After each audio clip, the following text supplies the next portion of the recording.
بسم الله الرحمن الرحيم. السلام عليكم ورحمة الله وبركاته. بینەران و بیسەران و خۆشەویستانی کەناڵی ئاسمانی پەیام، سەلام و ڕەحمەتی خواتان لێبێ. خۆشحاڵین لە ئەڵقەیەکی نوێی بەرنامەی دوانگەی خەڵک بە خزمەتی ئەوەی ئازیز و خۆشەویست ئەگەینەوە. لە ئەڵقەیەکی نوێی دوانگەی خەڵک تیشکە خەینە سەر تەوەرێکی تایبەت بە تێڕوانینی بەڕێزت چییە لەسەر پرۆژە یاسای چاکسازی. ئەم تەوەرەی کە باس و خواسی لێوە دەکەین ئەمڕۆ، هەروەها لە ڕێی پەیوەندەکانی ئێوە و کۆمنتەکانی ئێوەوە زیاتر بەرنامەکەمان دەوڵەمەند دەکەین بۆ ئەوەی ڕاوسەرنج و تێبینی ئێوەمانانیش بزانین. خۆشەویستان و بەڕێزان، لە هەستکردن بە بەرپرسیارەتی تاچی کوردی ئەمڕۆ پێویستە هەموو کەسێک قسەی هەبێت لەسەر بواری چاکسازی لە هەرێمی کوردستان. هەمومان ئەزانین قڕی و قاتیەک ڕووی لە هەرێمی کوردستان کردووە بە شێوازێک لە شێوازەکان، هەر لە کەمی موچە، لە بڕینی دەرماڵە و پێنەدانی موچە بە فەرمانبەران و بردننی هەموو ئەو داهاتەی کە دەستی حکوومەتی هەرێمی کوردستانەکەوێت بە هەردوو زۆنەوە. بۆیە دەڵێن هەردوو زۆن لەبەرەوەی لە هەردوو زۆن پێویستە چاکسازی بکرێ. ئەگەر چی جاری وا هەیە لە ماوەیەکدا لە زۆنێک باشتر دەکرێت و لە زۆنێک خراپترە و بە پێچەوانەوە. ئێمە بمانەوێ نەمانەوێ هەمومان موسڵمانین، یاسایەک هەیە لە نێو موسڵمانانە یاخۆت قاعیدەیەک هەیە، بنچینەیەک هەیە پێوترێ فەرمودەی پێغەمبەر صلی الله علیه وسلم. ئەگەر کار بە فەرمودەکان و ئاەتەکانی قورئان بکەین و بگەڕێینەوە بۆیان، لە فەرمودەیەکە پێغەمبەر صلی الله علیه وسلم فەرمێ: من رأى منكم منكرا فليغيره بيده فإن لم يستطع فبلسانه فإن لم يستطع فبقلبه وذلك أضعف الإيمان. واتە ئەگەر ئێوە کارێکی نابەجێ، کەسێکی نابەجێ، کەسێکی گەندەڵ، منکەر بە واتای گەندەڵ دێ، بە شێوازێکی تر بە واتای کەسێک دێ کە پێچەوانەی کاری باشە ئەکا، واتە پێچەوانەی کاری باشە خراپەیە. ئەگەر ئێوە کەسێکتان بینی لەو بوارە، دەتوانن بەدەستی خۆتان بیگۆڕن. ئەگەر نەتانتوانی بە قسە، واتە دەری ببڕن، بڵێن ئێمە ئەمەمان قبوڵ نییە. ئەگەر هەر نەتوانتوانی، ئەوە بەدڵ، کە ئەمە لاواسترینی ئیمانە. بمانەوێت نەمانەوێت بە شێوازێک لە شێوازەکان لە هەرێمی کوردستان بە نایاسایی کۆمەڵێک خەڵک موچەی وەرگرتووە، کۆمەڵێک بندیوار، کۆمەڵێک ناعەدالەتی ڕوویداوە لە هەموو سێکتەرەکانی حکوومەتی هەرێمی کوردستان. بۆی هەر خۆم قسە نەکەم و زیاتر ئێوەش بەرنامەکە دەوڵەمەند بکەن، ئەو کۆمنتانەی کە دێت بۆ واڵی پەیام، بۆ لاپەڕی فەرمی لە فەیسبوک کە لاپەڕی فەرمی کەناڵی ئاسمانی پەیامە، لەو ڕێگەیەوە لە ڕێی کۆمنتەکانەوە توانن ئێوە کۆمنتی خۆتان بنووسن، یاخود پەیوەندی بکەن بەو ژمارانەی کە لە خواری شاشەکەەوە بوونی هەیە بۆ ئەوەی زیاتر قسە و باس دەربارەی پرۆژە یاسای چاکسازی بکەین. ئەگەر پەیوەندی ئامادە بێت دەچمە لای پەیوەندەکان. کاک هاوکار لە سلێمانی. بەڵێ کاک هاوکار. السلام عليكم. عليك السلام ورحمة الله وبركاته. باشا قربان حافظ. سپاس بۆ بەڕێزت. بەڵێ کاک هاوکار، ڕای جەنابەت و تێڕوانینی تۆ لەسەر پرۆژە یاسای چاکسازی چییە؟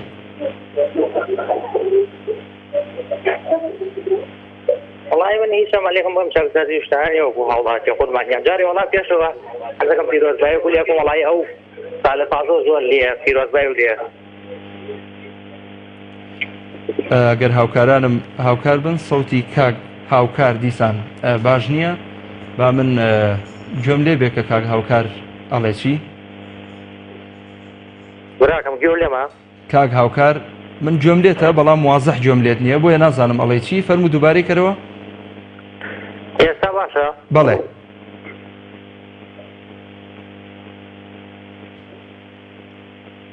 بەڵێ کاک هاوکار گوێم لێتە، فەرموو.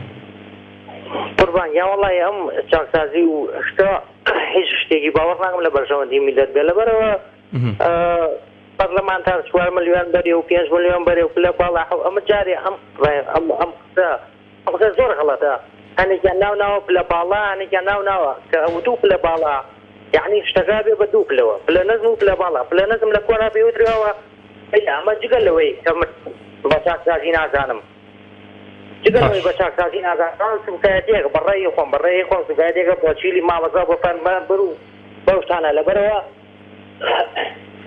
باش بۆترێ پلە باڵا بۆ ئەوەدەیە پلە نەزم واتە پلە باڵا بەشی باشترە لە پلە نزم ئەوە معلومە ئەی چی بکرێ باشە بەڕای تۆ بانگیان ئەمە ڕازمە بەستیان ئەوەی مەبەستیان کۆلایەتی نییە بەڵام خۆی دەربڕینی شتەکە تۆزێ جوانی ئەگەر شتێتر وایە باشتر و بەڵام چی بکرێ وەڵی هیچ ناگرێتەوە چی بکرێ یانی چی بکرێ ئەوە تا ئەو بزوێن هەیەەوە گوێی ناکەن قوربانگیان خۆ پیشاندانەکرێ بە گوێ و ناکەن باش زۆر باشە سوپاس بۆ کاک هاوکار لە شاری سلێمانیەوە بەڵێ باوکی دارۆ لە سلێمانیەوە بەڵێ باوکی دارۆ لە چەند شەماڵەوە سڵاو ڕێزمەیە بە بەرنامەکەتان عەلەیکە سەلام سپاس بۆ جەنابیشە دێمەش سڵاو ڕێزمان هەیە بۆ بەڕێستان فێڕوانینی جەنابەت بزانین لەسەر پرۆژە یاسای چاکسازی بەڵێ باوکی بەڵێ باوکی دارۆ دوو خاڵ هەیە لەسەر تەوەرەکەی بەڕێزێ بەڵێ خاڵی یەکەمم ئەو پەرلەمانتارانەی کە بەناو خۆیان بە پەرلەمانتارەسەن لەگەڵ ڕێزما بۆ کۆمەڵێکیان کەسی بەڕێزیان زۆر تایە ینی نازانم بەچی شای خۆیان بەچی شێوەیە بە شایستەی ئەو داهاتا ئازانن کە لە وڵاتەیە بیخۆن کاسبکاری هەیە زۆر لەوان بەڕێزترە لە کاتێک ئەوان سوکاتی بەم خەڵکاکەن بە پێشمەرگایکەن بە هێزەکانیکەن ئەنی بەڕاستی جێگەی داخە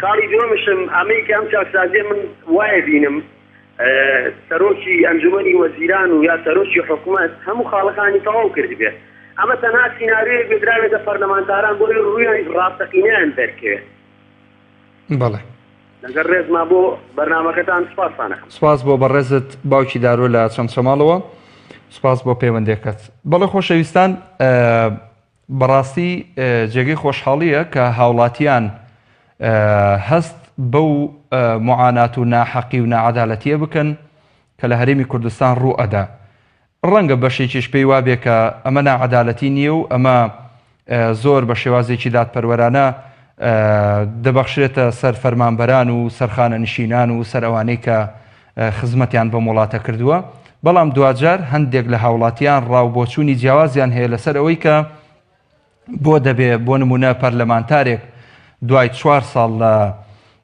کارکردن لە پەرلەمان وەکو پەرلەمانتارێک دواتر خانەنشین ئەکرێ و بڕی 5 یان 6 ملیۆن دینار وەرەگرێ ئەمە ناعەدالەتیە لە لای هەندێک لە خەڵکی و لە لای هەندێکی تریژ نەخێر وەک لە ڕۆژانی ڕابردوو ڕای جیاوازی لەسەر دروست بوو پەیوەندی تر وەرەگرم کاک هەڤاڵ لە هەولێر ئەم کاتە باش بەڕێزم هەموو کاتێکت برای من بەڕێزیت سەبارەت بە تەوارەکەت لەسەر چاکسازیە بەڵێ لەسەر ڕای جەنابەت لەسەر پرۆژە یاسای چاکسازی بەڵا بەڕێزەکە من وەکو هاوڵاتێکی ئەم وڵاتە هیچ هیوایەکم بە چاکسازی ئەم وڵاتە ئەم حکومەتە نەماوە باش من هەر ئێستا ینی نزیکی 2 مانگە قەرارم ماوە ئەم وڵاتە ڕۆژێ بێڵم بەداخەوە بۆ گەیشتویتە تا ئەو بڕیارە ئەم وڵاتە بەجێبێڵی کاک هەڤاڵ لەبەر ئەوەی کە کاربەدەستانی حکومەت کاربەدەستانی ئەم وڵاتە هیچ ئیتیمای حیزبیت نەبێ هیچ شتێکت بۆ ناکرێت باش ئەی ئەگەر لە ئیشی تر ینی ژیانی تیان نەماوە بەڕاستی لەم وڵاتە ئەی ئەگەر بەجێت هێشت بۆ چی بەجێ هێڵی ئەی چی بکەم ینی تۆرە چارێکم پێ بڵێ هیچ چارێک نەماوە ینی ڕۆکەیتە هەر شوێنێک ئیلا بێ ئیتیمایەکی حیزبیت هەبێ ئیلا بێ لەگەڵیان نابیت ئەنجا ئیشت بۆ کرێ لەگەڵیان ئیشت بۆ ناکرێ ئەگەر هەرچیەک بێ ئەگەر علمی پرۆفیسۆری هەرچیەکت هەبێ بەڵێ سپاس کاک هەڤاڵ ئەگەر تێبینی ترت ماوە لە خزمەتین دەستان خۆش بێ و پیرۆزبایی بەرنامەکەشت لێکم سپاس بۆ بەڕێزت سەرکەوتوو بی ئینشاءڵڵا باوکی ئاریان لە سلێمانیەوە فەرموو باوکی ئاریان بەڵێ برام سلام عەلەیکوم وعەلەیکە سەلام وەڕەحمەتوڵڵاهی وبەڕەکاتوه برا بەڕێزەکەم مەسەلەی و چاکسازیە کە بەحساب لە حکومەتا بکرێت ئەم چاکسازیە بەڵای چاکسازی نییە. باش چاکسازی ئەگەرانتوێت چاکسازی بکەن، چاکسازی بنەڕەتی، پێویستە سەرۆکی هەرێم و وەزیرە بەڕێزەکان لە خۆیان دەست پێ بکەن، لەبەرەوەی ئەبێ ئەوان خۆیان لە خۆیان ببورێن ئەم چاکسازیە بنەڕەتی بە تەواوەتی بنەڕەتی پێبێنن. باوکی ئاریان پرسیارە لە جەنابەتەکەم. بەڵێ بێلایەنانە با پرسیارەکە بکەم، چ شتێک وا ئەکا بەرپرس بە خۆیان نەچێتەوە چاکسازی نەکا بۆ نمونە بەڕایتەوە؟ وەڵای بەڕێزەکەم ئەوەی ڕاستی بێ چاکسازی بنەڕەتی بۆ باسی چاکسازیە کەواتە چاکسازی بکرێت، چاکسازی بەو شێوازە ناکرێت. ئەگەر پەرلەمانتار یان وەزیرەکان ئەوان دوای کارویشی خۆیان بگەڕن سەر ئەتر مامۆستا بێ ئایا مۆزەف بێ هەچێ بگەڕ سەر ئیش و کاری خۆی، ئەمە شتێکی باشە. بەس هۆکارەکەی لێرە چیەگەێنێ؟ هۆکارەکەی ئەوەیە ئەم ئەندام پەرلەمان و وەزیر و سەرۆکی هەرێم و کورە هەمووی بەڕاستیمە چاکسازی نییە. چاکسازیەکە ئەوە گەێنێت ئەمانە بێ لە خۆیان ببورێن بە هەموو فراسۆنەکان، بە تایبەتی دەستخۆشی لە ئەو بەرابەرزاناکەین کە معاناتی خەڵکی ئەگەن و باس چاکسازیەکەن دەستخۆشیان لێگەین. بەڕاستی تۆ سێکە ئەمان کۆمەڵێکیان بای چاکسازیەکەن، بۆ نمونە بامە بە بەلایەنە قسە بکەین، بۆ نمونە فراکسۆنەکان بەعام بای چاکسازیەکە ئەڵێمە چاکسازیەکەین. چاکسازی چۆنەکە لە پەرلەمانە کابراگە لە خۆی نەبورێت و ئەو موچەیەکە وەرێگرێت نێگەڕێنەوە بۆ خەڵک، ئەمە کەمەکەی چاکسازیە. بەڵێ باش، زۆر سپاس بۆ باوکی ئاریان لە شاری سلێمانیەوە لەگەڵمان بووی. بەڕێزان کاک محەممەد لە شارە زوور، دواتر دێمە سەر خوێندنەوەی کۆمنتەکان. هەندێک کۆمنت هاتووە. السلام علیکم. وعلیکم السلام ورحمة الله وبركاته. دەستخۆشی بەرنامەکە لێ یەکەم. سپاس لێ یەکەم، مەمنونم. وەڵایی من پێم وایە ئەمە چاکسازی نەبوو لە پەرلەمانە کرا، ئەمە تەنها دابینکردنی موچە بوو، دابینکردنی ئیمتیاز بوو بۆ خۆیان بۆ دیاریکردنی پارەیەکی باش بوو بۆ خۆیان، بۆ بەرپرسەکان، بۆ پلە باڵاکان خۆیان، واتەنی بۆ پلە بەرزەکان.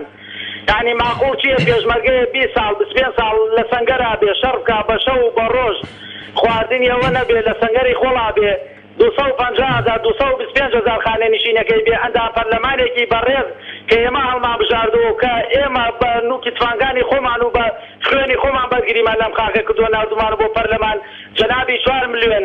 ئاخر ئەمە ڕەوای هەکە، ئەمە عادلانە، ئەمە عەدالەتەکەیان بوو دروستیان کرد لە وڵاتەیە. ئەمە چاکسازی نییە و خەدای میلەت خۆیەتی، یعنی ئەبێ میلەت دەنگ بەڕاستی بە پارتی بە یەکێتی بە گۆڕان نەدا، یعنی دەنگ بە هیچ ئەندام پەرلەمانێکیەوە نەدەکا کە ئەمە 30 ساڵی خۆنامانە. دەنگ بەچێ بدا کاک محەممەد؟ خۆیانە نەمانە. کاک محەممەد یەک ئەندام پەرلەمانێ ناتۆتە دەرەوە بڵێ من موشەم ناوێ، من دە ئەندام پەرلەمانی پارتی، دە ئەندام پەرلەمانی یەکێتی و گۆڕان باتانە دەرەوە. باشە کاک محەممەد، آخر تۆ ئەڵەی دەنگ بەمانە نەدا، کوردستانیش بریتە لەمانە و هەندێکی تر کە حیزبێکی ئۆپۆزیسیۆنی ترە لەگەڵ چەند حیزبێکی بچووکی تر بۆ نمونە لە کوردستانە، پێت وایە دەنگ بەچێ بدا؟ ناخۆ ئەوە سێ حیزبی تر لە پەرلەمانە، بۆ نمونە کۆمەڵی ئیسلامی لە پەرلەمانە، یەکگردوو لە پەرلەمانە، نەوەی نوێ لە پەرلەمانە، دەکاکە کارەتێ خەڵکێکی تر هەڵبژێرن. خۆ ئەمانە بەڕاستی هیچ بۆ خۆیانەکەن، یعنی ئەمانە دیارە هیچ بۆ خۆیانەکەن. 45 ئەندام پەرلەمانی پارتیە، 15 ئەندام پەرلەمانیان لەگەڵ معارەزا بوون ئەگەر ڕاستەکەن، باتە ئەندام پەرلەمانیەکێتی لەگەڵ معارەزا دێ بڵێ ئەم قانونە ڕەدەکەمەوە لەبەرەوە دژی میلەتە، دژی چینەکانی چینی هەژارە، چینی خوارەوەیە. ئەمانە تەنها کۆمەڵی خەڵکن بە درۆ چوونە تا جێگە بۆ دەوڵەمەندکردنی خۆیان، ئەمانە لەگەڵ فەقیر و لەگەڵ میلەت و بەرنامەی هەژاران نین. بەداخەوە کوڕی هەژاری وەکو من و هەموو ئەو تۆ دیفاعیان لە یەکام وڵاتیان بۆ پارێزێ، ئەبێ ئەم خەڵکە خۆی وشیار بێتەوە، هەر لە دهۆک و زاخۆ هەولێرەوە لە سلێمانی و گەرمیان و کەلار و ڕانێ بێ خۆی وشیار بێ بەرامبەر ئەمانە، تاکە ئێمە ئەمە قبوڵکەین، بێنەوتی بێکارەبایی بێموشەیی، ئەوانیش وەکو پاشا بژین بۆ خۆیان لەسەرەوە. بەڕاستی ئەمانە چاکسازی بەمانە ناکرێت، بەمانە ناکرێت، تەنها ئەبێ ئەمانە لە کار نابێ، دەستکار لایەن بێ، لە بەغام موچە هەیە، کارەبا هەیە، یعنی هەموو شتێک هەیە لەوێ. وەرە سەری خەڵکەکەی کە ئێمە گاڵتە بۆوانەکەی، سەری میلەتی ئەوان کە سەری میلەتی ئێمەشکە. زۆر باشە، سپاس کاک محەممەد لە شارە زورەوە، سپاس بۆ تێبینیەکانت. باوکی کەمال لە هەولێرەوە وەرەگرین. بەڵێ باوکی کەمال. السلام عليكم. وعليك السلام ورحمة الله وبركاته. خوشو برنامج لكم ما مستعد. سپاس دەکەم، مەمنونی جەنابتم. ما مستعد والله بلشت أو تاكسازي وخوي تاكسازي نيا والله خلاص تاكسازيها. بەڵێ. بۆ چاکسازی نییە باوکی کەمال بەڕایتەوە؟ أخي تاكسازي لتي لنفسي لموتي أخي بس من بلتي موتي تريك. باشە. پێت وایە حکوومەت هەتا کەی بەردەوام ئەبێ لەسەر بۆ نمونە بەڕای جەنابەت کە ئاڵێ ئەم حکوومەتە گەندەڵە و پەرلەمان چاکسازیەکی باشی نەکردووە، ئێمە پێی ڕازی نین. بەڕای تۆ چی بکرێت باشە بۆ ئەوەی چاکسازی ڕیشەیی لە هەرێمی کوردستان بەرپا بکرێ؟ والله باوکی کەمال ما مسيبر بله. خوي تاكسازي ناكا هتا تنها تاكسازي بو إيران مارينو لكون أمي التي هاكنوا والله سرطان والله سرطان والله بەڵێ. أري والله سرطان. زۆر سپاس بۆ باوکی کەمال، هیوادارین ئینشاءڵڵا ئەو حەسرەتەی کە لە تۆیە هەیە دڵنیام لە زۆرێک لە هاونیشتیمانیانی عزیزیش هەیە لە هەرێمی کوردستان. کاک سەروان لە خورماڵ. الو السلام عليكم. عليك السلام ورحمة الله وبركاته. كاك محمود جاباشي عزيزي مني سپاس دەکەم. دەستخۆشی بەنامە کۆلەکەم سپاس دەکەم بۆ بەنامە جوانە. مەمنونی جەنابتم، سپاس دەکەم. فەرموڕای جەنابەت. سپاس دەکەم. وەڵا پێش هەموو شتێ من پێم وایە ئەم یاسای چاکسازیە خۆڵکردنە چاوی خەڵکە یەکەم لەبەرەوەی ئەگەر قەرار بێ حکوومەت چاکسازی کە حکوومەت چەند حیزبێک پێگاتەوە سەرەکیترینیان یەکێتی و پارتی. ئەم حکوومەتە ئەم چاکسازیایی کە پێشتر خۆیان گەندەڵیەکەیان کردووە، خۆیان کەسانێکیان دامەزراندووە و گەندەڵیان تیا کردووە، خۆیان بەبێ پرسی پەرلەمانیش ئەتوانن گەندەڵیەکە چارەسەرکردن چاکیکەن. و دووەمیش کە ئەینێرن بۆ پەرلەمان بۆ شەرحاندنیەتی ئەگینا قەرار بێ یاسایەک دەرچێت و چاکسازیە بکرێت ئەبێ پەرلەمان یاساکە دەرکات و بینێرە بۆ حکوومەت و حکوومەت لەوێ ئینزای بکات، نەک حکوومەت یاسایەک دەرکات و بینێرە بۆ ئێرە بۆ پەرلەمان بڵێ تۆ بۆم بشەرحێنە ئیتر ئەویش بە زۆرینەی خۆی تێپەڕێنەوە.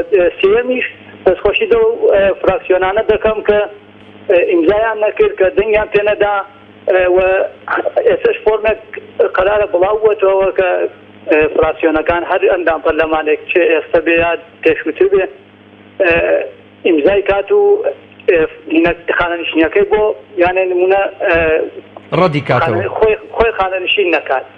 من یەک پێشنیاری بچووکم هەیە بۆ بەتایبەت فراکسیۆنی کۆمەڵی ئیسلامی. داوایان لێ یەکەم ئەو فۆرمە ئیمزا نەکەن لەبەر ئەوەی ئەم پارەکە ئەگەڕێتەوە بۆ کێ ئەگەڕێتەوە؟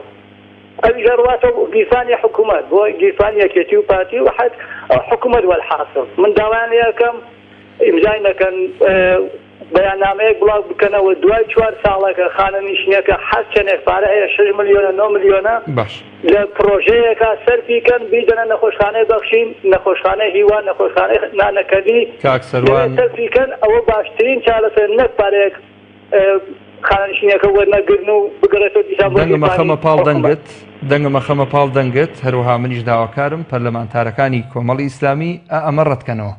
سپاس بۆ جەنابەت. لە خورماڵەوە کاک سەروانمان لەگەڵ بوو. کاک فەلاح لە کەرکووکەوە. کاکە توانی باسی بیاکە. کاک فەلاح گیان سپاس دەکەم. باسی حیاتەکەم. مەمنونم. والله کاکە لە کەرکووک نە کارەبا هەیە نە ئاو هەیە هیچ نییە. نازانم وڵاتەکەمان نازانم وا تێکچووە کەس سەری لێ دەرناکە برات. چی تریژ نییە لە کەرکووک کاک؟ وڵای کاکە کارەبا هەر نییە بە 4 ساعاتە بڕێ ئەتی خۆت بشۆی هیزە نییە لەسەر بۆ شەڕوار تا دووسڕ یعنی ناتوانانی ئاوکەیتە خۆتە نە کارەبای مۆدە 9000 دیارە سەر یعنی ڕاستی بێ بەش ئەوە ناکە بیدێتە مناڵ بیدێتە حەفازە بیدێتە شی یعنی ئەمە وڵات نییە. دانشتو زیەکا و هەویست بۆ فەقی هەر ناکەن دەبێت دەبەنەوتە سەنی بەدا 20,000 یعنی الله قبول معك محمد قبول معك واي انا ابراك واي كان لهم فقير وفقراء قريه اخوان ما قريه لكن جان حياتكم جوان حياتكم دواكاري ما توفي سعيد حالات يعني كاك فلاح اوي لكركوك ابو زري كهربانيه اونيه بارودوخ خوجنيه چی لێ بەرپرسیارە والله چه بەرپرسیارە بەس فەقیرەکەیە تووشی ئەم ڕەزالەتێ بووتەوە برا جانەکەم ئەمە خۆیان دانیشتنە ساپی وەرەگە ئێمەش دانیشتینە هەر قوڕە پێوین هینەکە بوو فەقیرەکەی برا جانەکەم یعنی مەسوولەکان سافی وەرێگرن هەرێوەیە براکەم ئەی چییە یعنی تو دانیشتیتە لە کارەبات بێ نە ئاو بێ نا ژیان بێ لەگەر ژیانت چی بێ لە کرێسی داشی 200,000 دەکرێ یعنی معقول نییە صاحب خانیەکە بێ نەخانی لێ ڕاتبێ هیچ دەبێ یعنی بینی وایە نابێت دەست خۆش کاک فەلاح بەڵێ تێبینیەکانت جوانن سپاس بۆ جەنابیشت باوکی هێژە لە هەولێر السلام عليكم. عليك السلام ورحمة الله وبركاته. مام هجار مكرياني دفرمي أبي وجدان تان بمر رازي به قرق لنا مر بو خوي قازي به. أو 3 سال أو دير شعري هي مام هجار مكرياني. شلون؟ واتا قازي يعني مر بو خوي قازي مر شوان يعني قرق بو خوي قازي مران به دبي سلو مران بكات. بالنسبة أو على أساس تاكسازينيا هيش تاكسازينيا دليل شنو سر أوا قورترين تاوانا سل أوندي يعني برلمانتارك سل أوندي متخورش آساي ورفقري دبا يخاديان دانا با وتيان بكاكا ورن لونمونا آخر يعني زياترين موسى با 2 ئەوەن دەبی یان 3 ئەوەن دەبی یان 4 ئەوەن کاکە گریمان 5 ئەوەن دەبی 5 ئەوەندە ناکاتە ملیۆنە و نیویش یعنی باخاڵەکیان دانابا لەسەر ئەوەی یعنی بەرزترین پلای موسەی چەند بی 2 ئەوەندا یەک پرسیار لە جەنابت بکەم خۆ معقولە ئەوەن دەبی بامە پرسیارێک لە جەنابت بکەم بچی یان 4 ملیۆنی بچی ئەوە گەمەکردنە بەخوای باش باوکی هێژە گوێ لە منە هیچ چاکسازی نییە و سلااو و ڕێزم هەیە لە ئەو کەسانەی کە دەنجیان پێ نەدا سپاس بۆ بەڕێزت هەڵبەتە گوێ لە من نەبوو ویستم پرسیارێکی لێ بکەم باوکی ڕەزان ڕەزا بەڵێ باوکی ڕەزا فەرموو بەڵێ باوکی ڕەزا سپاس دەکەین خوا سەلامەت بکە بلا جوانەکەم لە سەیزادقا دایرتم لە سەیزادقی لەدایک بووم ساڵی 58 خۆشحاڵین سڵاو ڕێزی تایبەتیمان بۆ هەموو دانیشتوانی سەیزادق بەڵێ زۆر سپاس دەکەم یا خوایەوە جۆرخوا لە سێبەری وەکەم زیاد دەکاتەوە ئامین بلا جوانەکەم سەیزادق قەزایەکە لە بڕەکانی چەندین جار بۆ ئەم شارانی لە زەین ئەم پارە لە بەغا و پارێ دەچوو بۆ ئێرە کە پارەکە خود داوە پارەکە باروشیان کردۆ نایکەن کۆنترین گەڕێکی ئەم شارە کۆنترین خەڵکی ئەم شارە کۆنترین ماڵی ئەم شارە گەڕێکی بەرکێوە وەڵی ناویان بۆ ڕاکێشاوین نەجاتیان بۆ ڕاکێشاوین ناوەڕیان بۆ ڕاکێشاوین حتا کولی ماڵکمان ماریوانێ 200 مەتر بۆنی ئاوی ڕاکێشاوە یعنی ئەمە عیب نییە بۆ حکومەت ئەمە بێ خوار و عەریزەمەن عەریزە بە چی بین 920 دەفتەر دۆلار بە چی بالوش کرا کێڵی لوشی يعني براسية ما عيبة زور عيبة بالحكومة باشكرا تجي باشكرا باشا أي أونية چاکسازی بەرپا کردووە بەنیازە چاکسازی بکە والله برا جوانەکەم چاکسازی ئەگەر چاکسازی بۆ چوو مەسوولەکان ناکەن چاکسازی خۆیان بۆ ناکەن حیزبەکان هەموو مەسوولی هەموو حیزبەکان پاساپۆرتیان تەسکەرەیان جنسیان ئیقامەیان هەمووی خارجە و بەجویژە پاسەکان مۆرێکی دیارێن وەڕۆن هەتا لێرە بە تجارەت دەکەن بە خاپ و خوێنمانەوە کە مەجالیشیان نەما مۆرێکی دیارێن و ڕاگەت بۆ ئەوروپا بەجارم ئێمە لێرە گورژێن ئەمری نامری برسیوانە توونیمانە سەرمامانە گەرمامانە لەگەڵ ناترسن ئەمانە بەس بیای موشەیەکە و 2000 خەڵکیش دەنگیان پێدا باوکی ڕەزا وەڵی من زۆر داوای لێ بردنەکە بکەن لە کەناڵەکەتان و قسانەکەم ڕێزمەیە بۆیەوە ئەو کەسێکە دەنگەدا بەوانە یعنی باوەڕ ناکەن ئەبێ بیر ئارە مەکاتەوە ئالە گازا کاتەوە یعنی زۆر عیبە بەڕاستی عیبە ئاجا مشکلەی ئەومان هەیە مەشتوان زوو بیرەچێت شەو ڕۆژاویان ئەمە سێ ساڵێک هەر چاوەڕێی نەوتەکەی نەوتە نادەن دەبێکرد لە بازارە بە 12 چوارزەری دریجایە خوا دەری خۆی نابنەمانە بەڵێ زۆر داوای لێبردنەکەم دوارە سوپاس بۆی ئەوە بینەرانتان سواز بۆ جەنابەت باوکی ڕەزا لە سەید سادقەوە کاک عەبدوڵڵا لە هەولێرەوە الو بەڵێ کاک عەبدوڵڵا السلام عليكم عليك السلام ورحمة الله وبركاته ويستان بەشداری بکەین بەڵێ فەرموو جۆمان لێتە کاک عەبدوڵڵا بەڵێ قسە چییە لەسەر پرۆژە یاسای چاکسازی لە هەرێمی کوردستان بەڵێ وەڵاهی ئەوەی من داوام کرد ئەوەی من دەوێ چاکسازیەک بەیەکەن بابیکەن بۆ خۆیان خۆیان بەکەی خۆیان سەرف دەکەیان خانی خۆش دەیکڕیان هەرچی دەیکەن هەر سیارێ قەیدی ناکە بابی بن مشکلێک نییە بەس بابێن ئەو خەڵکەش وچ خۆیان لێ بکەن بابێن کرێکی نەبینێ کاکە با ئەو خەڵکەش سیارەی هەبی خانی هەبی یانە خۆشی هەبی مشکلە نیە ئەوان 5 ملیۆن دەبن 6 ملیۆن دەبن قەیدی ناکە با 10 ملیۆنی بە بابێن خەترەکەی لە من نەکات 2000 غەدرم لێ نەکات زارێک لەو لای با 1600 لە غەدرم لێ نەکات فەقیر و هەژار یعنی دەڵێ هی خۆم بۆ خۆم هی تۆش دەخۆم ها ئەوەیە والله مشكلەکەی نییە ئەو قەیدی بابی با 5 ملیۆن دەبا والله مشکلێک نییە کاکە گەردەنیشان ئازادی بەڵێ کاک عەبدوڵڵا تێبینێکت زۆر جوانە دەست خۆش سپاس لە هەولێرەوە بەشدار بووی کاک کامیل لە تەچیە محمود هەموو کاتێکی جەنابەت باش کاک کامیل لە خزمەتین فەرموو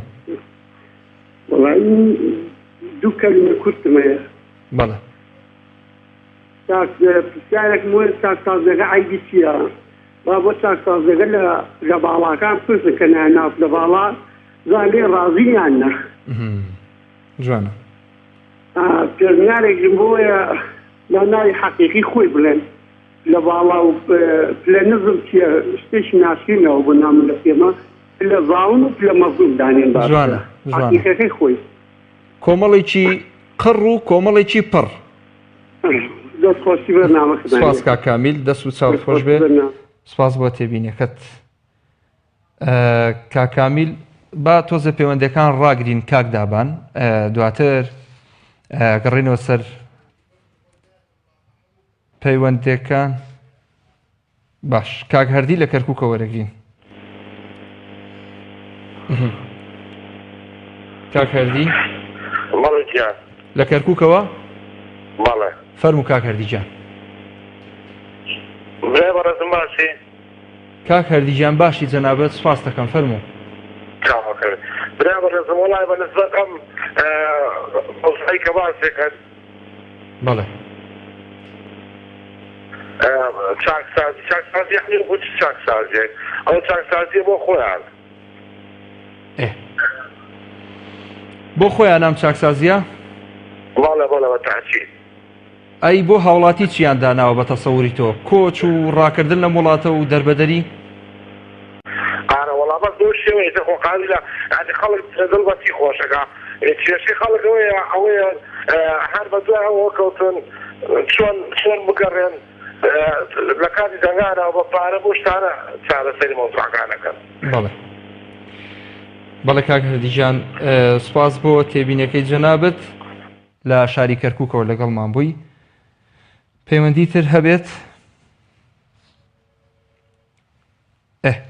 کۆمنتێک کاک عەبدوڕەحیم حوسێن لە لاپەڕی فەرمی پێیان نووسیوێتی لەسەر ئەم تەوەرە چاکسازیەکان بۆ شەرعیەتدان و بە یاساکردن و ڕێخستنی ئەو هەموو بندیوار و خانە نشینکردنی پلە باڵا و مشەخۆران داناوە کاک نیهات هەورامی نووسیوێتی فێڵێکی نوێ بوو لە خەڵکیان کرد بە ناوی چاکسازیەوە چاکسازی بەو شێوەیە ناکرێت تەنها خۆڵکردنە چاوی خەڵکی بوو هیچی تر کاک کەمال سوورچی نووسیوێتی خەڵکی متمانیان بە هیچ نەماوە زۆری نەشی بەبێ خوێندنەوە قساکات و بڕیارەدات باش کاک هەڵمەت کوردی نووسیوێتی ئەمە چاکسازی نییە بەڵکو پینە و پەڕۆکردنی گەندەڵیەکانە حیزبەکانی دەسەڵات ئەگەر دەیانەوێت چاکسازی بکەن دەبێت موچەی ناشایستە و بندیوار ببڕن کە ئەمەش زۆر زەحمەتە ڕوو بدات. کاک محەممەد ئەحمەد نووسیوێتی باوەڕ ناکەم کەس دەست بۆ قوتی ژیانی خۆی بەرێ کۆتایی پێبێنێت. هەڵبەتە مەبەستی پلە باڵەکان و بەرپرسان و پەرلەمانتارەکانە کە ئەم یاسایان بۆ خۆیان ڕێکخستووە. دەچینە لای پەیوەندیەکی تر. کاک خالید لە سلێمانی.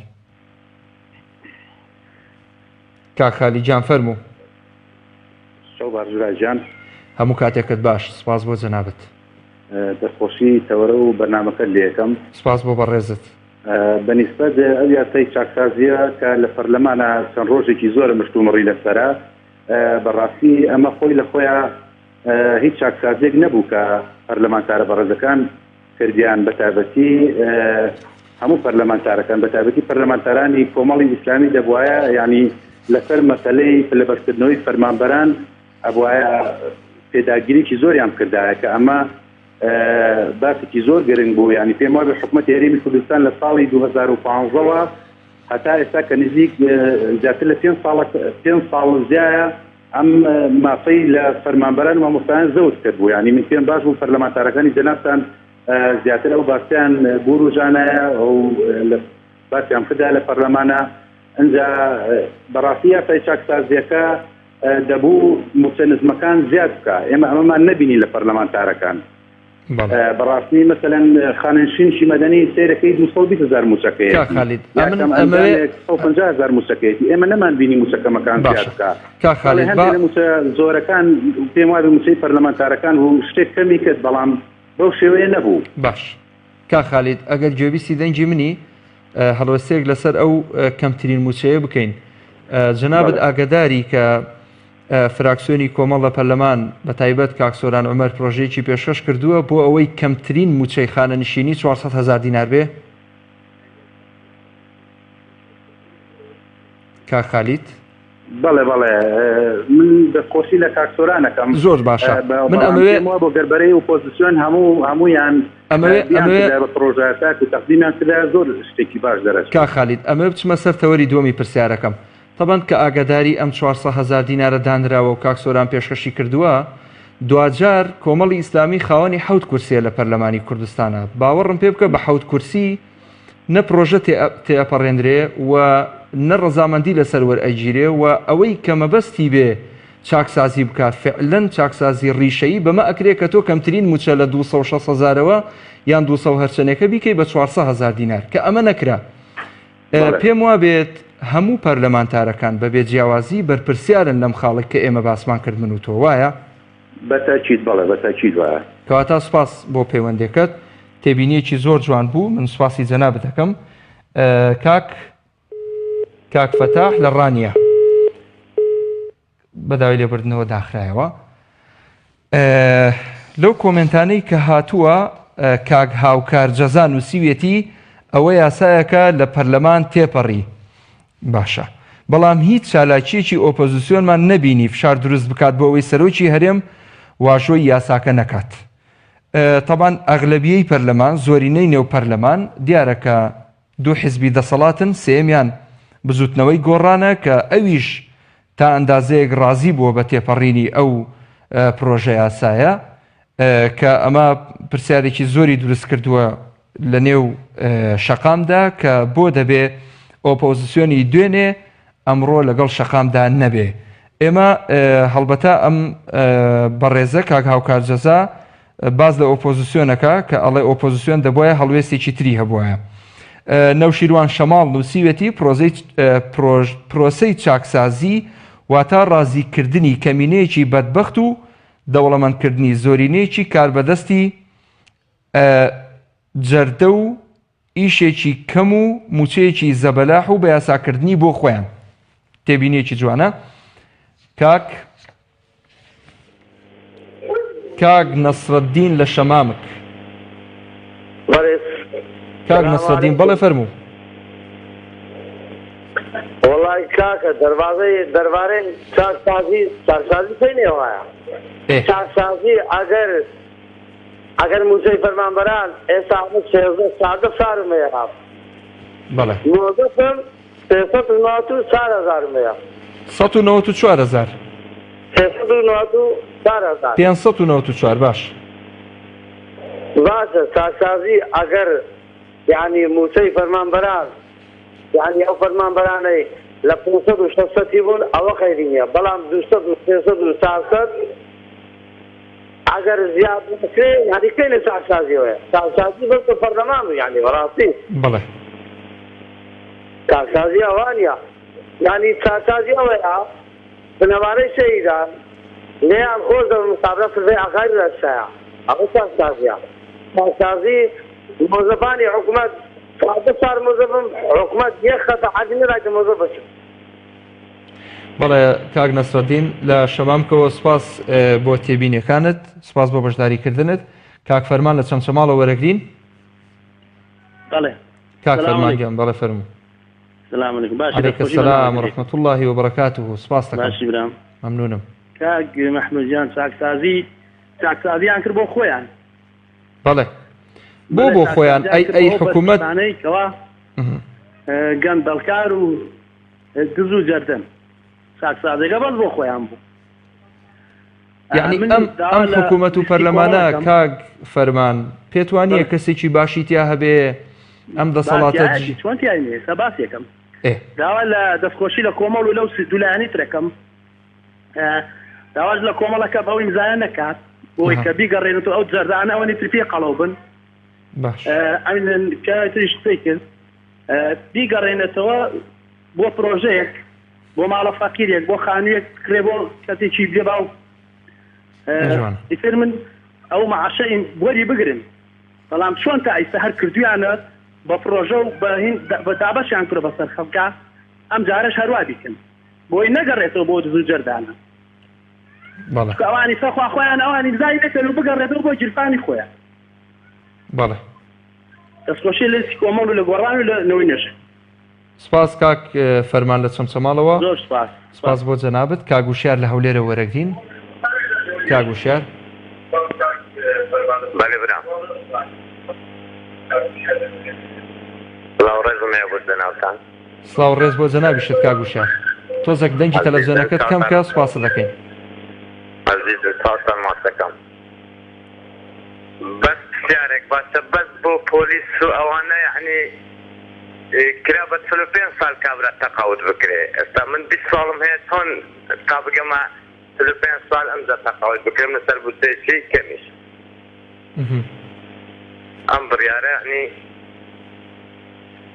واتە ئەمە زوڵمی تێدایە نەزلم یعنی شتێکی واقعی دەرنەچکاکە من 20 ساڵم خزمەت هەیە تووشی نەخۆشێک بی تووشی شتێکە بێ کابرا خۆ هەر ئەوە نییە تو بڕێت تا 45 ساڵ بمینێ بە چێ زمینەی نامینەی دەبا بڕیارێک دەربکرا بە کابرا 20 ساڵیە خزمەتەکەی خۆی تەواوە لەسەر ئەم خزمەتە تەقاوت بکرێ خانەنشتێن بکرێ بەس بە بڕی 400,000 500,000 کاگوشار یا ڕەبی قەت نەخۆش نەکەوی بەڵام پێشمەرگە هەیە گیانی خۆی بەخت کردووە لە بەرەکانی جەنگ ئێستا لە ماڵەوە کەوتووە ئەم پێشمەرگە ئەم ئاسایش بۆ هەر هەمووانە نەک بەس خۆم تا من 20 ساڵە لە پێشمەرگات و تاکو گەیشتمە ئێستا بەتاکید بەڵێ کاگوشار لە هەولێرەوە سپاس بۆ بەڕێزت کاگوشیار لە هەورامانەوە سڵاوی خواتان لێ بێ برای بەڕێز سڵاوی خوا لە جەنابەت کاگوشیارگیان بەڵێ فەرموو برای بەڕێزم من لەم شاشە جوانەیە کەناڵە بەڕێزەی ئێوە دەستخۆشی لەوانەیە کەم دەنگامە پرۆژەیە نەدا بەڵێ بەڕای من انتخاباتی داهاتووە ئەم شەخۆرانەیە سە دەنگیان بەم پارە زۆریەدا بۆ خۆیان قڕیان کرد بەسەر انتخاباتی داهاتوو لە 180 من لێرەوە بە ڕووسوری ئەڵێم انتخاباتی داهاتوو لە 180 کورد لە کوردستانە بایکۆتیەکە کە کەس دەچێتە پەرلەمان بووە بە شوێنێکە کە پڕەکە بەسەر فەقیرۆژارە ئەوە لە پەرلەمان داوای نەوتیان بۆ فەقیرۆژار کردایە خەڵک ڕەق بوویەوە لەم کوردستانە ئەگەر چاکسازیە کوا برجەی نەوتی هەرێمی کوردستان چاکسازیان لە سنوورەکان ئابکردایە خاڵە گومرگەکان ئابکردایە چاکسازیان لە موچەی کەمەندام و سەقەت و سقوتیان کوردستانە نەکردایە لە پێناوی کورد و کوردستانە پێشمەرگە کوڕی خەڵک شەهید بووە و ئەوان بە 8 ملیۆن و 9 ملیۆن تەقاویز بن من لێرەوە ڕاستیەکەیە بە ڕێبازەکەی ڕەوانشاڵێم دەڵگەچێتە ناو ڕێبازەکەی ڕەوانشا ئێستا بمایە ئەو کەڵە پیاوە ئەم قەرارەی قبول نەبوو کە حزبەکەی دەنگ بابە بەم بەرنامەیە کە موچە بۆ خۆیان ببرنەوە قورکەن بەسەر فەقیرۆژارە ئەوە ڕەوانشا نەما من لێرەوە پیانەڵێم من لە 2009 دەنگم بە عەلی حەمەد ساڵح داوە پەنجەی خۆمە بڕم ئەم جارە دەنگی پێ بەم تاسی دەنگم بۆ کۆ کردوێتەوە ئەلێرەوە پیانەڵێم انتخاباتی داهاتوو مەعارەدە سەرەکەوێ ئەوانەی دەنگیان بەمەدا قوڕیان کردووە بەسەر حیزبەکانیان جوانە دەست خۆش کاک وشیار حزبەی مەعارەزەکەم بە تایبەتی ئەوانەی کۆمەڵی بەڕێز و یەکگرتوو نەوەی نوێژ بەڵێ من لە 2009 دەنگ بە مەعارەزە ئێستا ڕەوانشا بمایە ئەمەی ناکرد ڕەوانشا باشی هەژاران بوو ڕەوانشا داوای مافی هەژارانیە کرد نەک پلە باڵاکانی دەست خۆش کاک وشیار سپاس ببوورە کاتمان لەبەردەست نەما داوای لێبوردن لە جەنابەت دەکەم کاگنامۆ لە ڕانیە وەرەگرین باش بەڕێزم سپاس دەکەم مەمنونم وەڵاوە گەندشی 22 ساڵ دەڵام خۆزگار نەبام ئەگە هەش بام ساڵام باس کورد نەبام کاگنامۆ بەڵێ 12 نەبوو دووبارێکیتەوە دەڵام وە گەندشی 22 ساڵ دەڵام خۆزگار نەبام ئەگەر هەش بام ساڵام باس کورد نەبام بەڵێ ئەمە حکومەتی آخر زمانە یعنی لە بڕادەمەماننا دەجانەواتن یعنی بەس ئامادەن سەری کورد لە قوڕنێن و یعنی سیمان پێ ناکرد لە فشەفش و زیاتر و ئەمانە ماشم دارزانی قسەی جوانی کرد حساب بۆیەک بە شەریعەکە قسەی خۆشی بردە سەرە جوانە بەڵێ سپاس کاک نامۆ لە ڕانیەوە سپاس بۆ بەشداریکردنت کاک محەممەد لە سلێمانی کاک محەممەد بەڵێ فەرموو کاکە محەممەد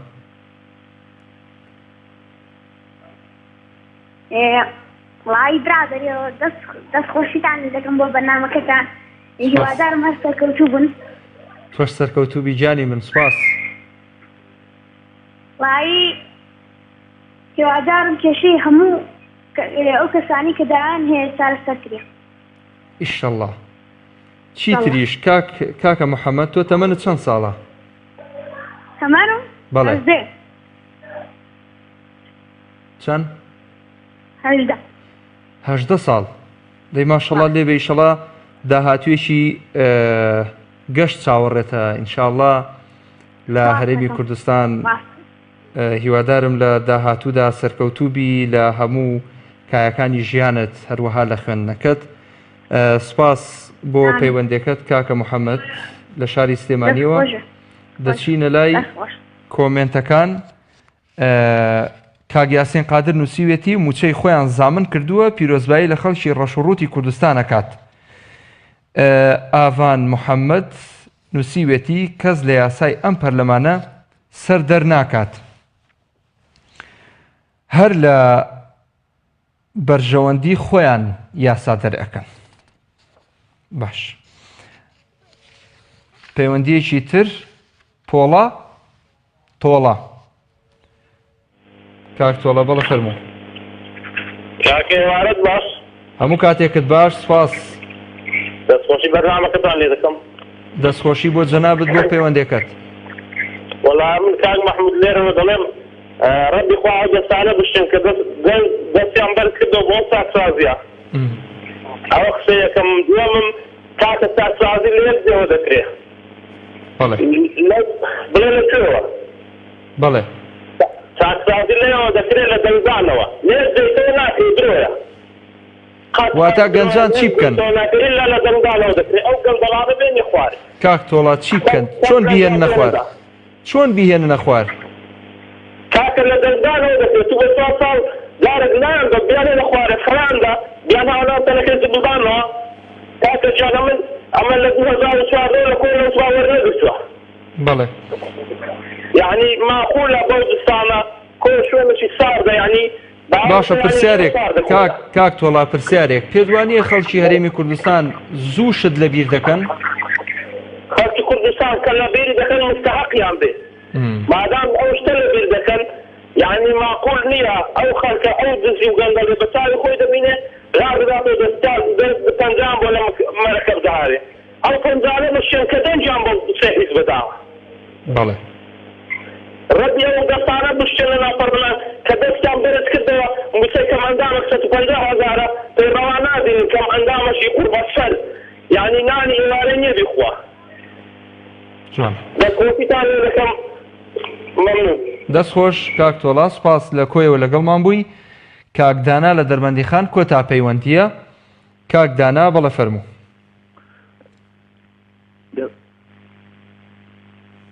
دەستخۆشی بەرنامەکەتان لێ یەکەم و ئەم کاتەوە هەموو کاتێکتان باش سپاس برای بەڕێزم تا گورگ شوانی مەڕ بێ ماف و کۆڵەوارە زاڵم هەر بەرگێ بفرۆشێ هەر زاڵم و ستەمکارە لەبەرەوەی شارسازیان بۆ خۆیان کردە بۆ فەقیر و هەژاریان نەکردێ ئەگەر من دەستخۆشی لەو فراکشنەرەکەم کۆمەڵ و نوێنەوە و یەکگردوو بەڕاستی هەڵوێستێکی جوانێرا بوو من دڵیان ئەم جارش انتخابات بکرێتەوە پەپری سەرکەوتنیان پێ لێ ئەدەن ئەوانە جارێکی تر ئەندا پەرلەمانی بەخۆیانە نابینین بەڕاستی ئەگەر ویژدانیان تیا بووایە جگە لەم سێفرەکشنە باز ئەو ئەندا پەرلەمانە کە خەمی گیرفانی خۆیانە ئەو کابرای کە لە ڕانی خۆی سووتان هەر یەکێ ملیۆنە دیناری شام بدایە پێی ئەو کابرا خۆی نێوە سووتان هەرێکی بە هەژار و دامایی و کڕی بوو بە شاخزادیان ئەلەو فەقیر و هەژارانە بکردا بژێوی ژانی ئەوانە بە من دەستخۆشی لە بەرنامەی بەخشون و سپێدە دەکەم هەر ئام و ویژدانی ئام بۆ خۆیانیان خستە گەڕ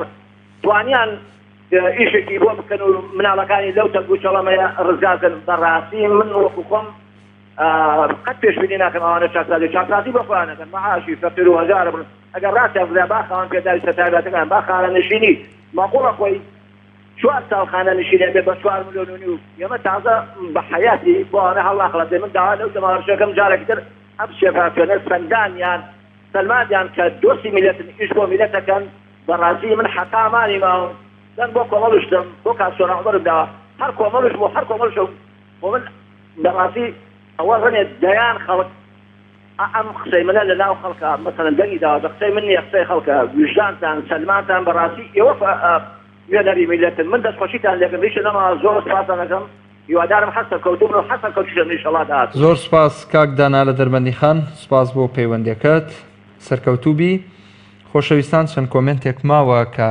هاتووە بۆ ئەم تەوەرە ئەوانەش دەخوێنمەوە کاک نووری مستەفا نووسیوێتی پێم وانییە چاکسازی بێت بۆ خەڵک ئەوەندەی جێگیرکردنی موچەی پەرلەمانتار و وەزیر و موچە بەرزەکانی ترە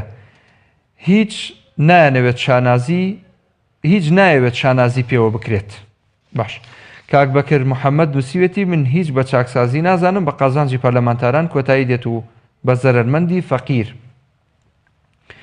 هەڵمەت کوردی نووسیوێتی چاکسازی ڕاستەقینە دەبێت پێش موچە بکرێت کە داهاتی ناوخۆیە کەس نازانێت چەند دە و چی لێ دێت محەممەد عەلی نووسیوێتی ئەو چاکسازیە زیاتر بۆ ئەوەیە زیاتر گەندەڵەکان بە یاسایی بکات قەڵەوەکان قەڵەوتر بکات خۆشەویستان دیارە بەرنامەی دوانگەی خەڵک لە خزمەتی ئەوەی ئەزیز و خۆشەویستە دوانگەی خەڵک سەکۆیەکە بۆ هەموو ئەو بەڕێزانەیانەوێ بوەستن لێرەوە ڕاو سەرنج و تێبینی خۆیان لەسەر بابەت و تەوەری ڕۆژ بدرچێنن و بیدەن بەگوێی ئێمەمانانە هەڵبەتە پرۆژە یاسای چاکسازی بە کۆمەڵە قۆناغدا تێپەڕی کۆمەڵێک حیزب لەگەڵی بوون بڕێکی تریش لەگەڵی نەبوون بەڵام ئەوەی کە لەگەڵی نەبوو دوجار بە کەمینە لە قەڵەم ئەدرێت و نەیتوانی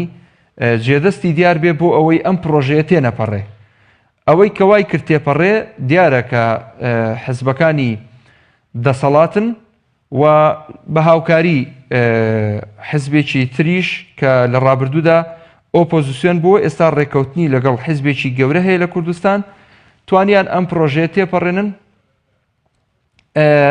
گرنگ ئەوەیە لە داهاتووە چی بکرێت بۆ ئەوەی خەڵکی تۆزێک ئارام ببنەوە ئەم خەڵکە ئەم تووڕێیەی کە لە نێو جەماوەر و شەقامی کوردیە هەیە تۆزێک بڕەوێتەوە خزمەتی خەڵک بکرێ شەقامەکان قیرتاو بکرێ داهاتی نەوت وازح و شەفاف بێ بۆ خەڵکی هەروەها موچەی موچەخۆران چاک بکرێ هەر حەدی ئەقل ئەو موچە خوراوەی کە ڕۆشتووە لە ماوەی ئەم 3 و 4 ساڵەیە ئەگەر نیوەش بێ بیجێڕنەوە بۆ ئەو خەڵکەی کە بە ئومێدەوەیە تا ئێستاش کە ڕقم حساب و ڕقم بانکی بۆ بکرێتەوە بۆی وەریگرێتەوە کە نازانین ئەمە دەکرێت یان نا. سوپاس بۆ ئێوە، سوپاس بۆ هەموو پەیوەندەکان، سوپاس بۆ ئەو بەڕێزانەی کە کۆمنتیان نووسیوە. لەگەڵمان بن ڕۆژانی یەکشەمان و چوارشەمان دوانگەی خەڵک دێتە خزمەتان. سوپاس بۆ تێک ڕای هاوکارانم. تا کاتێکی تر ئەڵقەیەکی تری بەرنامەی دوانگەی خەڵک بەخوای گەورە و میهرەبانتان ئەسپێرم. ئەسەلامو عەلەیکوم و ڕەحمەتوڵڵاهی وبەرەکاتوه.